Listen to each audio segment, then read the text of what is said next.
A paz do Senhor, meu irmão, minha irmã. Espero que você esteja bem. Como sempre, nosso encontro que tem se dado aqui por este canal, ou por meio destes canais, não é? Para a meditação na palavra de Deus.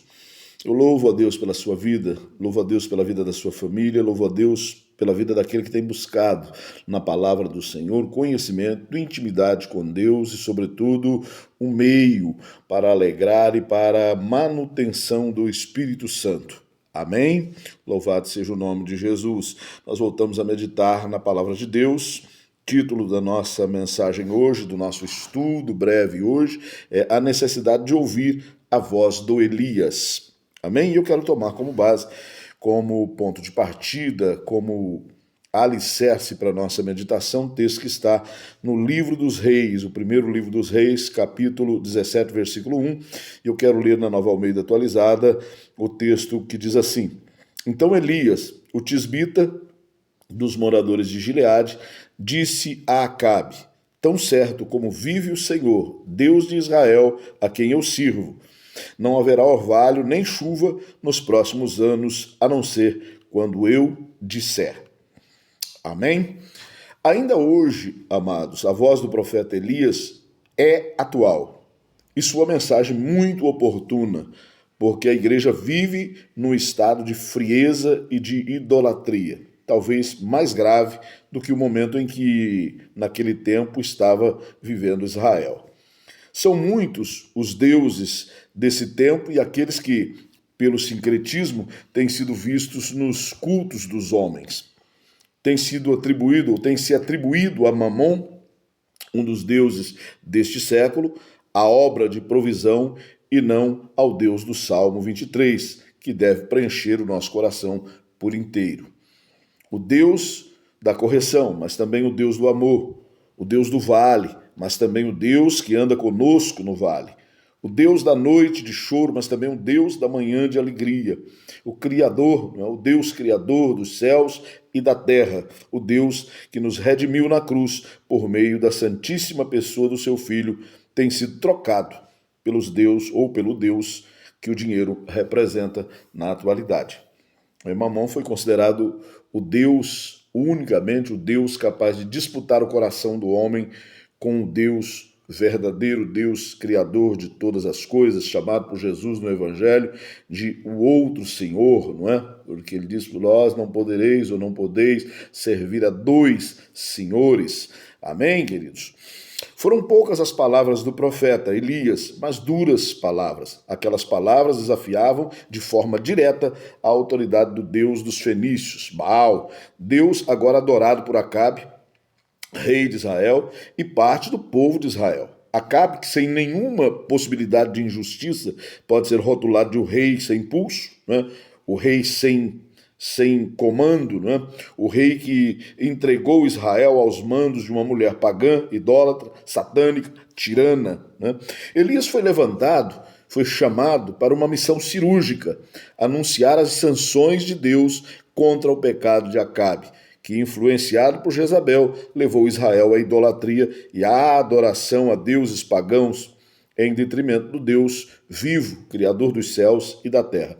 Levou Israel a pecar contra Deus, desobedecendo o principal mandamento: não terás outros deuses diante de mim. Êxodo 20, versículo 3. Uma das primeiras recomendações de Deus ao povo de Israel é que eles não adorassem outros deuses em seu lugar. Deus coloca este como sendo o cabeça dos mandamentos. Não terás outros deuses diante de mim, diz o texto. Deus é o único Senhor. Deuteronômio 6,4. Amarás, pois, o Senhor teu Deus de todo o teu coração e de toda a tua alma e de todas as tuas forças. Deuteronômio 6,5. Esse que Jesus reafirmou como sendo o grande mandamento, né, diz a porção do texto sagrado, né, 1 Reis, capítulo 16, versículo 29, e Acabe, filho de Onri, começou a reinar sobre Israel no ano 38º de Asa, rei de Judá.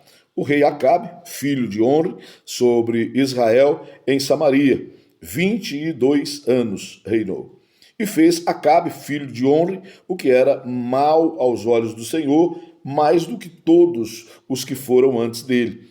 E sucedeu que, como se fora pouco andar nos percalços de Jeroboão, filho de Nebate, ainda tomou por mulher a Jezabel, filha de Etbaal, rei dos Sidônios. E foi e serviu a Baal, e o adorou. E levantou um altar a Baal, na casa de Baal, que edificara em Samaria. Também Acabe fez um ídolo, de modo que Acabe fez muito mais para irritar ao Senhor, Deus de Israel, do que todos os reis de Israel que foram antes dele. Do profeta pouco se sabe, apenas que era tisbita, da região de Tisbe, dos moradores de Gileade, que é uma região montanhosa que ficava a leste do Jordão. Do pouco que é possível saber sobre o profeta Elias, sabe-se que ele, o profeta, era um homem intenso na oração. A carta, a epístola de Tiago, capítulo 5, versículo 17, diz o texto: Elias era homem semelhante a nós, sujeito aos mesmos sentimentos, e orou com fervor para que não chovesse sobre a terra, e por 3 anos e 6 meses não choveu. Elias partiu segundo a ordem de Deus para Sarepta, que é de Sidom, justamente terra do inimigo, não é? Deus tem meios misteriosos de trabalhar nas nossas vidas e de nos guardar em determinados momentos. Este lugar pertencia ao território fenício, do qual Etbaal era rei. Etbaal era o pai da rainha Jezabel.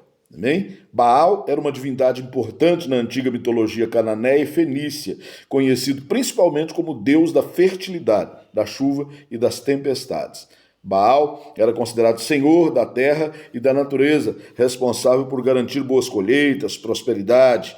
O nome Baal significa senhor, este mesmo que Acabe, por meio de Jezabel, levou Israel a adorar. E nós sabemos que Deus não aceita dividir a sua glória com ninguém. Amém?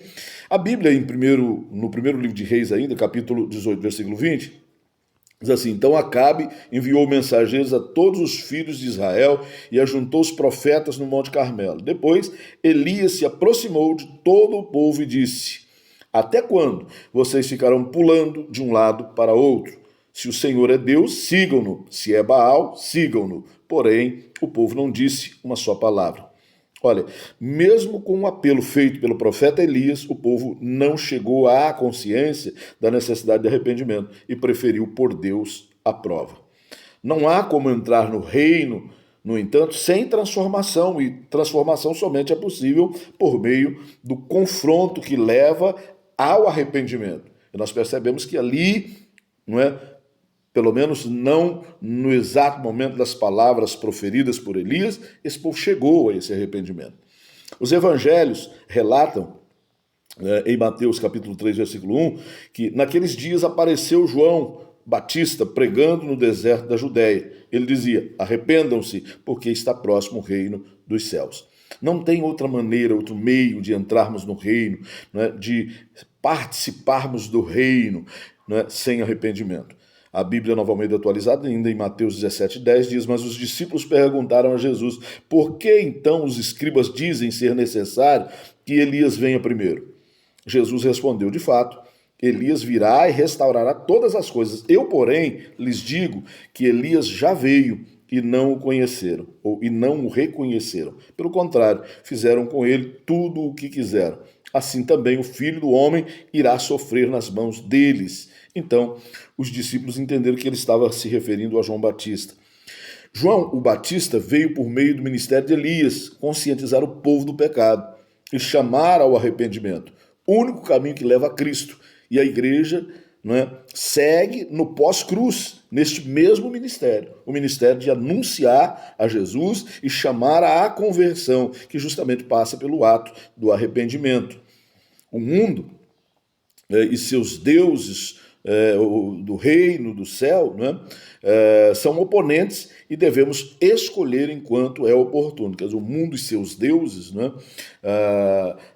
oponentes aí do reino dos céus, né, estão contra aquele que vem em nome de Jesus. Amém? Devemos buscar enquanto está ao alcance, enquanto está acessível. Busque o Senhor pela sua palavra, não fique apenas no ouvir falar. leia a Bíblia e o conheça pessoalmente. Não corra o risco de amanhã não ter mais chance de fazer essa opção. A palavra do Senhor é a única que conduz à vida eterna, pois ela é espírito e vida. Só ela é o caminho. Não ande pelo ouvir falar, mas conheça você mesmo e prossiga em conhecer. O salmista Asaf escreveu: mas para mim bom é aproximar-me de Deus. Vamos orar. Senhor, nosso Deus e nosso Pai, uma vez mais, nós agradecemos e confessamos, Pai, a nossa gratidão pela presença do Teu Espírito que nos conduz à Tua palavra, que nos dá por ela o entendimento da Tua verdade, da Tua vontade, Senhor amado, e as condições, nos condiciona a aplicá-la nas nossas vidas, de maneira que nós sejamos transformados, Pai, santificados, meu Deus, para a futura convivência contigo, Senhor, meu Deus, em nome de Jesus, de maneira que estaremos desfrutando da Tua glória. Pai, em nome de Jesus, nos abençoe, continue nos dando crescimento por meio da Tua palavra, que Teu Espírito não desista de nós, que Teu Espírito, Pai Santo, não se entristeça, Senhor amado, com as nossas afrontas, mas nos perdoe e nos ajude a crescer, Senhor amado, nos ajude a arrepender-nos dia após dia de tudo aquilo que nós fazemos para contrariá-lo. Em nome de Jesus nós agradecemos. Amém. Fique em paz.